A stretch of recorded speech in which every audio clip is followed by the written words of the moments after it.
كنت عايزة أكلة حرشة كده، فدورت في التلاجة ما لقيتش عندي غير الفلفل دوت. قلت هنستخدمه ونعمل بيه برضو أكلة حلوة قوي. الأكلة دي بتبقى جميلة جدا جنب الفول والطعمية والبتنجان، جنب أكلة مصرية كده، الأكلات الشعبية بتاعتنا. ده هتسيبي أي أكل وتاكلي الأكلة دي. طبعا مش هقول لكم موفرة قد إيه. أنا عندي لقيت الفلفل الأحمر والأخضر دوت، مش عارفة الفلفل الأحمر ده كبير قوي. بصراحة أنا بقلق من الحجم ده، بس هو ده اللي لقيته موجود عندي، فقلت هينفع برضو. بمسك الفلفل كده بقطعه. هتقطعيه قطع متوسطة، لو عندك قرن سبايسي كمان حطيه معاه، هيبقى حلو جدا. انا الفلفل هنا ما كانش بيحرق. لو عندك فلفل رومي حطي معاه، فلفل الوان، يعني اي نوع فلفل هتقطعيه بالطريقة دي.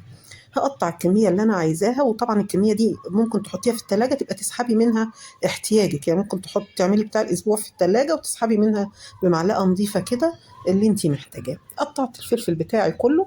هروح بقى على النار، في طاسة سخنة على النار، حطيت فيها معلقتين اتنين من الزيت، زيت ذرة أو زيت عباد، زيت زيتون متوفر يبقى تمام. هحط الفلفل بتاعي واديله ايه، تشويحة، اللي هو ياخد لون خفيف خالص ويدبل، مش عايزة أكتر من كده. بفسح مكان كده في النص وأنزل بمعلقة توم كده حلوة. التوم طالع من الفريزر فبسيبه كده، بديله فرصته إن هو يفك. أنا مش هحمر التوم، أنا بس ريحة التوم تطلع. بعد كده أروح نازلة عليه بمعلقتين من الخل، بطفيه كده بمعلقتين الخل وشم الريحة بقى خطيرة. حط نص معلقة كمون ونص معلقة كزبرة، وحط الملح بتاعي وتقليبة.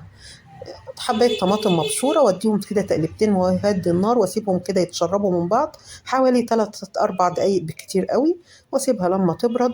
وايه، واحطها في علبة واحطها في التلاجة، وبألف هنا وشفا على قلبكم. زي ما احنا شايفين. يلا بقى ما تنسيش اللايك، واشوفكم في فيديو جديد ان شاء الله.